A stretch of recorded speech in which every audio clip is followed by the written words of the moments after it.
I never in my life thought it was possible for us to continue talking about the WNBA, but it is a thing. And last night,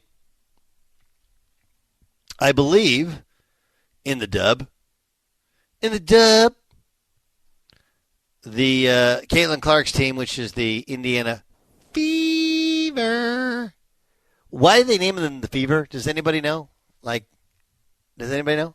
I have no idea. It's not a very, complimentary name. And it's a disease, what you experience when your body reacts to a disease, It's a great point. Do you starve a fever and feed a cold, or do you feed a fever and starve a cold? Not really sure. And if they really wanted to be alliterative and medical, they could have called it the Indiana inflammation. Because that also happens when you catch a disease, inflammation. Oh! What would a better Indiana nickname be? You have the Indianapolis Colts, which were really the Baltimore Colts, so they just took the name over, right? The Indiana Pacers, a la Pace Car, Indy 500. See what we did there? Indiana Pacers is a dad joke all in there at once. What would a better Indiana, and this is not, I don't think it's a historic, it's not one of the first couple teams in the WNBA. So somebody spent some time thinking about this and came up with the Indiana Fever? Go. So this is from sportingnews.com. Why is Sporting News? Sporting News. Why is Indiana's WNBA team called the Fever? So it's not a commentary on Big Pharma or reminder to wash your hands. It has, rather, the name Fever appears to do with the metaphorical term fever, blah, blah, blah, Merriam-Webster's definition, heightened emotion and contagious, usually temporal craze. The Hoosier State loves hoops. In fact, it could be said that Indiana residents have developed something of a fever for the topic, hence the name Fever. Basketball fever? Yes, basketball fever. Well, they should have been called the Basketball Fever and then gone by the Fever. That would have made a lot more sense. There's also a Basketball Jones. Feverish pace, Pacers. Yeah, I got it. Yeah. Got it. Still don't love it. Did you guys watch last night? I don't think it was even on TV. I mean, could you watch it on the WNBA app? I don't know. You're Mr. Caitlin Clark fan. I thought you would have the Jason. WNBA app. It was not on. It was not televised, but it might have been on the app, but I do not. And I think there is a service that you could buy, like a pass, yeah. Yeah, if you really. I don't have that. I don't have that. If Scott Shapiro Clark, signs off on I it, did see they were down 3, and they were in an inbounds play for her, and she dropped the ball. Yeah, and got double teamed, didn't get it off. In fact, it was a well designed play, bad defense, and she was open, but there was actually another teammate who was more open. She continued to struggle 3-point shooting. She's had her last game before that. She shot the ball very well, but 2 of 8 from 3. So we'll keep an eye on that. And they continue to get closer and closer. Last 2 games have been close losses. How do we get the near miss thing with airlines? How is it a near miss? Isn't it a near hit? Anyway, they nearly won, which is a near hit. Instead, it's a miss for the Indiana. We now know why they're called the Fever. But what's more interesting is some of the pushback she's gotten from fellow WNBA players. And LeBron talked about it 2 days ago. Yesterday, this is Charles Barkley discussing other WNBA players. You women out there, y'all petty, man. Hey, LeBron, you 100% right on these girls hating on Caitlin Clark. Y'all petty, girls. I expect men to be petty because we're the most insecure group in the world. Oh, you are. Y'all should be thanking that girl for getting y'all ass private charters, all the money and visibility she bringing to the WNBA. Don't be petty like dudes. Listen, what she's accomplished, give her flowers. Stop being petty, all you women out there. She got y'all ass charters. She bringing all y'all this money to the table, but y'all being petty like dudes. LeBron, you 100% right. Y'all girls, stop being petty. Caitlin Clark, thank you for bringing all that money and shine to the WNBA. Well, they're gonna hate you even more now. They can't do anything to me. They're gonna hate you though. Hey, they can hate on me, but they better. But that mailman better be at my damn house the 1st and the 15th for another year. That's funny. It's very, very funny. But he's right. Now, here's the thing, okay? Here's the thing. I got to be honest with you, in my 21 years in the broadcasting business, I have no doubt that what I'm saying is most often true.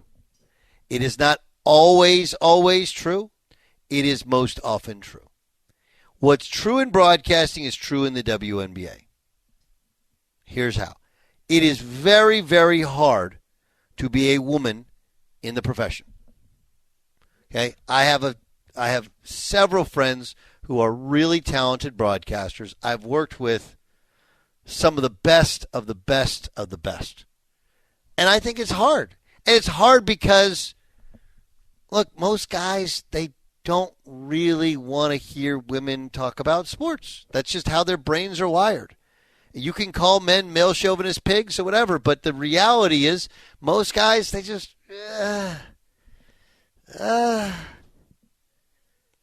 you know?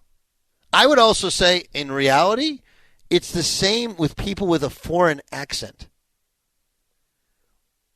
Like, stick with me for a second and see if this makes sense to you. You know when you're watching soccer, okay, no matter what, World Cup, or even if you watched Champions League, whatever, for whatever reason, when you're watching, you seem to gravitate towards people with a British accent, right? For whatever reason, you feel like they know more about the subject matter than Alexi Lalas does. Ever notice that?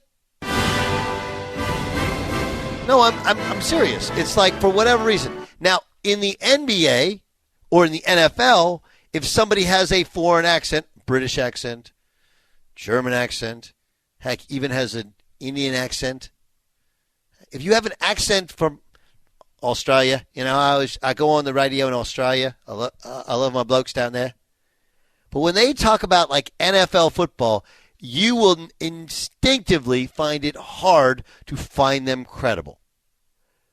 And I think the reason is because we all assume, right or wrong, that we know more about the things we did growing up, and if you grew up the way that we grew up, right? And Americans, we know football. Guys, we play football, we watch football, we go to high school football games, baseball as well, maybe basketball. And for whatever reason, instinctively, when we hear a guy's voice with an accent which is not one of from the United States, we believe that they know less about people who have some form of American accent. Well, the same is true for women. We dismiss their voices oftentimes in sports, wrongfully so most times, because our thought is, well, they didn't play when you're growing up. Like you were doing other things. When the reality is, some women who are on the radio or on TV are far more accomplished athletically, have a far greater sense of sports. Not all of them. And sometimes, you know, like in TV, we force stuff. But then many of the men. And some of it doesn't even matter. Like if you're reading scores and highlights, who cares if it's men or women? Just do a good job, make me laugh, make me smile, and get out of the way. Like that's really it. But I will tell you that having friends who are women in the business, they'll say, like, look, it can be really hard. Because some people don't find women to be credible, no matter how credible they actually are. That's reality. Here's another reality.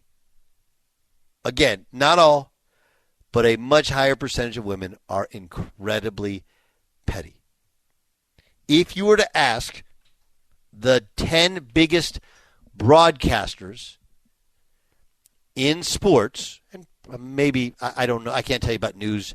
I have some friends in news, but in sports, you ask the 10 biggest women, they will tell you that the people that give them the most agita, that are the hardest sometimes to work with and deal with, are women, which doesn't make any sense, right? Like women should, it doesn't mean you have to unite and girl power and all do things together, but a lot of them, boy, they talk a lot of trash about the rest of them. Whereas guys are like, I don't care. They just don't. Women, like, man, can it be catty. Man, can it be petty. Jay Stu, you've worked on a couple of the big television lots. Do I have any validity, accuracy with what I'm saying?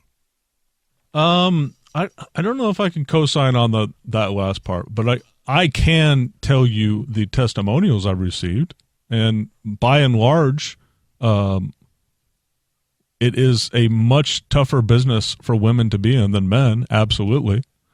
But as far as who's more petty, I don't know. Barkley seemed to be saying that men are more petty, but you disagree. No, I think women are. I think NBA guys are super petty and jealous, whatever. I think most guys. I don't think most guys. I think women can be incredibly petty, incredibly catty, and not have an understanding that, like Barkley said, like if anything, you should champion this woman. What she's doing is good for all of you. Instead of complaining about your lot in life, enjoy the fact your lot in life is pretty good and getting better, and her popularity is the reason why.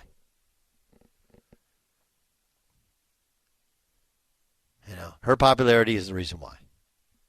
I've been doing this a long time, and we've all seen.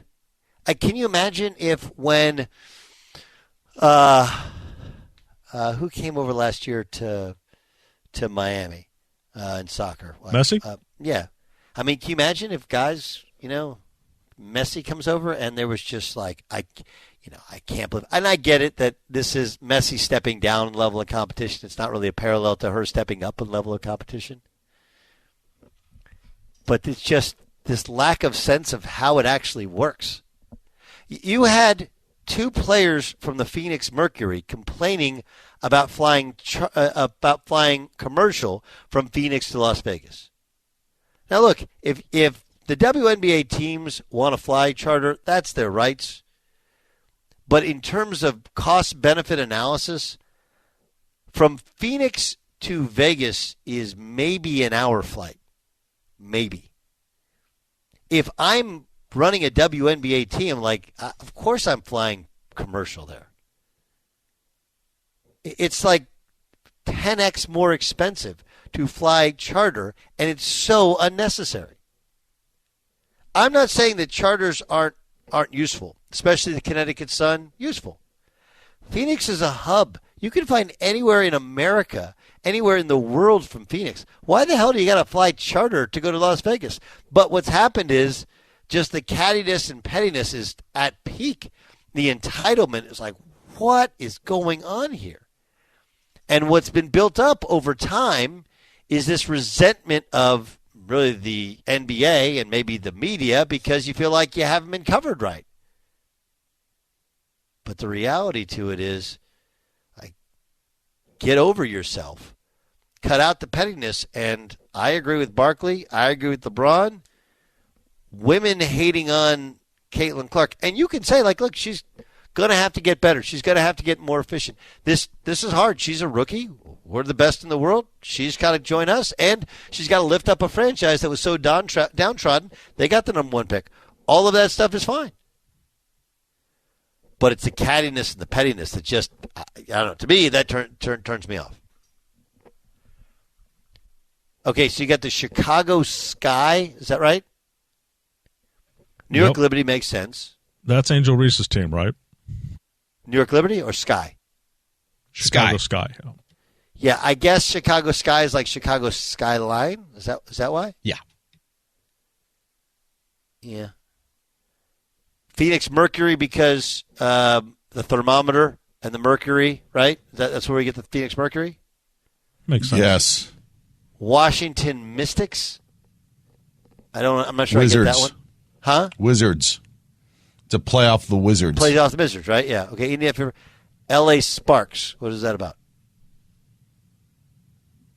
Anybody? Don't know. That one's a weird one. Maybe because they play in the summer and 4th of July, you use those sparks. That's loose. A reach. Stretch Armstrong reach. Dallas Wings. Do they play by the airport? Wings was a good show. Sam has no idea what Wings was. It was good, but it wasn't great. No, it wasn't great. I said good. Yeah. I didn't oversell it. right? Solid show. Doug just Solid. thinks anything Solid's a that better. was You're must-see right. TV. Hold was on, great. hold on. I'd like to retract. I'm going to go with Dan. Solid. Seattle Storm. Yeah, you got the alliteration. Plus, it rains there all the time. Atlanta Dream. Does anybody know why it's Atlanta Dream? Is that a play on MLK? Yep. Mm-hmm. I have a dream. Yeah, that makes sense. But why Atlanta? I think a lot of his work was done in the state of Georgia and in the city of Atlanta, I want to say. Las Vegas Aces. Makes sense. Yeah. Phoenix Mercury. Okay. Minnesota Lynx. Bobcats up there, Are there Wildlife. Lynx in Minnesota? I would assume so. Okay. Connecticut Sun, that's because they play in the Mohegan Sun. That's kind of a weird one. Huh? That's kind of a weird one. Just Well, it's because they play in the Mohegan Sun. That's where they got it from. And to me, I think the Fever should do the exact same thing. They need to put their nickname up for sale. I guarantee a major sponsor will buy that. More revenue. I have a couple of suggestions. Go. For popcorn. Like get your popcorn ready. Orville Redenbacher came from Indiana. How about that? Yes. Get your popcorn ready. Okay, give me another one. Princess of Wales. I'm gonna skip that one. Indiana Princess of Wales. Anyone? Anyone? It's just Deanna, too many Deanna. memories. Of Deanna, 97. yes, I got Nicole. it. What about Nicole Smith? Anna? Nicole Smith? Indiana Nicole Smith. That'd be pretty Indiana good. Nicole Right? Smith. That's great. That's good. It's good. Any more? You made Sam laugh and not talk. So well done by you. But Fever makes me think of Night Sweats, I think it should be Indiana Basketball Fever. That would be cool. Like the Knicks are the New York Knickerbockers, right? But they're called the New York Knicks. Indiana Basketball Fever, they go by the Fever. I love that. And then you could have sweatshirts say Indiana Basketball Fever, right? And then the Fever is the logo. But Indiana Fever just makes me think of COVID, really. And the only thing contagious with the Fever is losing. Losing. Yeah.